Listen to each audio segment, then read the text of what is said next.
Hi everyone. So today I might have a longer video for you just because I'm telling you a bit of a story, which will take a little bit of time. Anyway, it starts out with the Ruger number 1, which you're probably all familiar with the Ruger number 1. This is Bill Ruger's reinvention of the British falling block rifle, and it's a fantastic mechanism. So I bought these way back. And they're still in production. This one's in 30-30. It's an excellent rifle. Somebody told me they'll stop making them soon. I'm not sure if that's true. Anyway, I'll show you how the mechanism works. So you lower the falling block, you load the round, and raise the lever. Then the round is blocked in the chamber and fire, and then it's ejected. So pretty easy to understand, and it's one of the most fundamental rifle actions and it remains one of the best. Anyhow, as you may know from watching other videos I've made, I like single shot rifles. I like the idea of being responsible for one shot. So I looked at this, and I guess I was in a tree stand or something, I don't remember what, and I thought, well, it's great to have the one-shot idea, but sometimes one needs a second shot. So now I'm going to shift to this gun, and this is a Browning Superpost, which deserves its own video, and I'll do that one of these days. This is an over and under, so I'm assuming everybody knows how they work. You break it open, you have 2 shots, and there are centerfire rifles that use an over and under design, and I wish I had a side-by-side, which means instead of the barrels being this way, they're this way, they're horizontal. But actually right now my vault has no double side-by-sides. I have a lot of guns turning over. Anyway, so I thought I'll show you this over and under, which deserves its own video.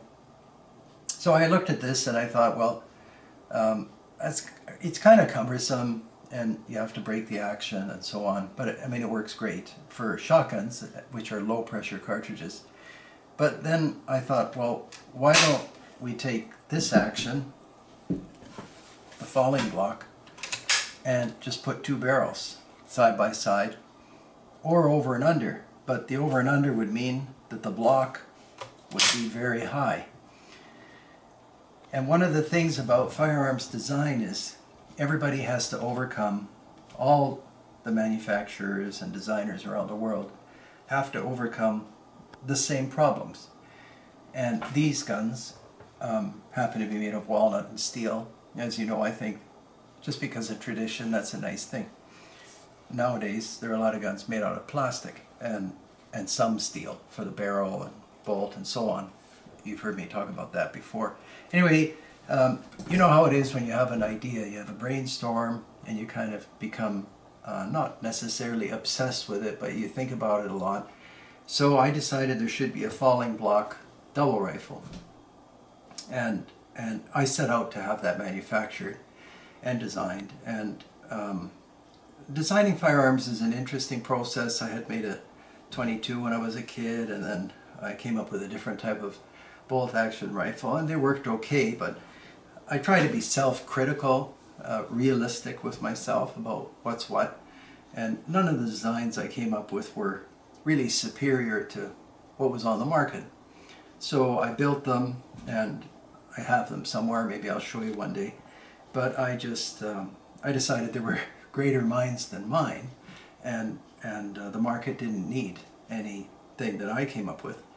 But the falling block double rifle was appealing, and so I started researching falling block double rifles, and of course most of the time when you think you have an original idea, you find that your idea is not really original at all.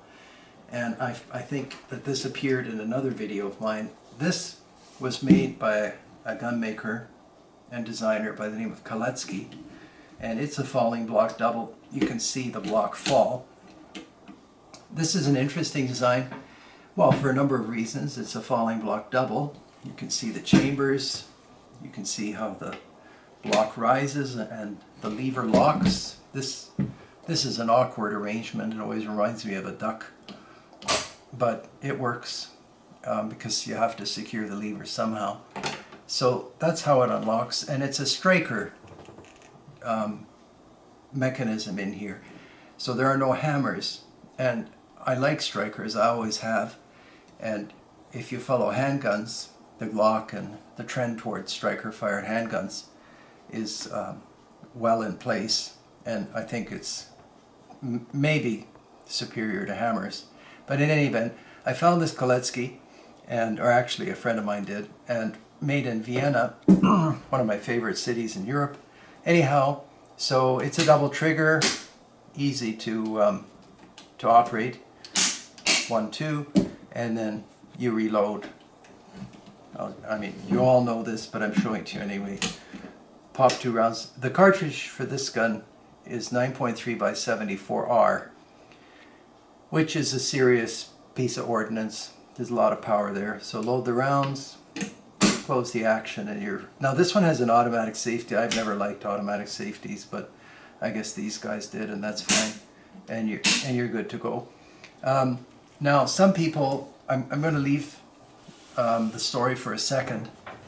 Some people talk about double triggers as a problem with double rifles because you fire one and then the recoil pushes you back, especially if it's a heavy cartridge. And then your finger jumps to the rear trigger, and there are actually videos. A friend of mine made a 4-bore and went to some kind of exhibition shoot and fired the first trigger, and then his finger moved under recoil and he fired the second trigger. And that actually happens a lot. So somebody was, well, actually a few people were asking me, should it all be single triggers? Single triggers are mechanically complex. They can, of course, they're all over the place. The mechanics have been worked out a variety of different ways. But the simplest solution is you always fire the rear trigger first. Your finger is not going to fly forward and fire this barrel. But if you fire this one, and it will fly back and fire this one, because you tend to grip things under recoil. Anyway, that's just a footnote. So this is the Koletsky, and 9.3 by 74. It's an odd looking gun, I have to say. Beautifully made, engraved by a German engraver by the name of Funk, but that's another story. Anyhow, I'll set it down here, and I'll give you another a little tip. If you go to the best gun houses, Holland and everything, they're never going to say anything because these are educated people. But when you put a fine firearm down, don't put it down on the cheek piece. If you set it down this way, you often, wrecking all the guns myself, anyway, you often mark this this edge of the wood. So they always want you to put the guns down with the cheek piece up. Anyhow, so Koletsky, then maybe 3 years of work on my own ideas regarding a falling block double rifle, and then finally I found a gun maker who was interested in the project, and it was a fellow I've told you about before, Martin Hagen. And this is the falling block double rifle, serial number 1. This is a tough video to make, so I really appreciate the cameraman. And you can see what we did is dramatic. We don't have an action that is massive and quite apparent. I'll try to give you a comparison shot. The action is quite small. Now, in this case, the block rises substantially from the action, and we could not find, or I could not find, a reason to raise the action here. The block is secure and everything is controlled and unbudgeable. And this particular rifle, which is the only one in existence, is in 7x57 rimmed, and you can see how it's made. If any of you own Hagen single shots, you can see the heritage of this action. And as anybody knows who's done anything, you can see the final product here, and there's just no way of knowing how many hours of drawings and calculations it took before you start milling to get this thing to work, and all the interrelationships of parts. So when I close the action there, you can see I pull both triggers, and that caused the action to close, and it's also not cocked. And again, it's the 2-trigger mechanism, and since both barrels are the same, unlike a shotgun where one barrel may be modified and the other full, it's fine to shoot the rear trigger first and then the front. That's not an issue with this particular rifle because it's 7x57 rimmed, so there's not much recoil. Anyway, this color case hardened and engraved and so on, and you can see Turkish walnut. So was the project a success? I would say it was. You'll notice here void, and that's because I took out the ejector. There's an ejector mechanism so that when you lower this, the rounds are thrown out. And most of the time I don't really care if they're thrown out. I just tip the rifle up, and the empty cases fall down. So that's how the falling block double works.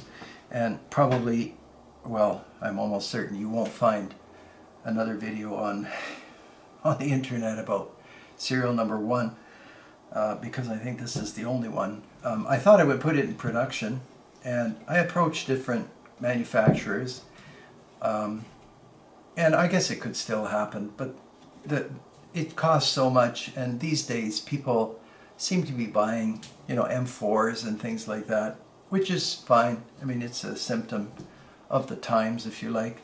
It's properly checkered. It has a steel butt plate.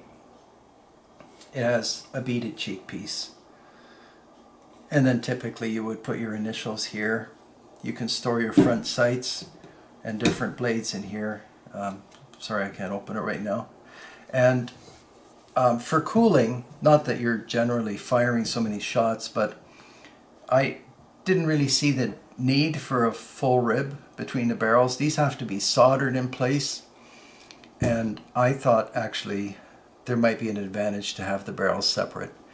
So you can see they're joined at the muzzle, and they're regulated no different from any British falling block, any British double rifle.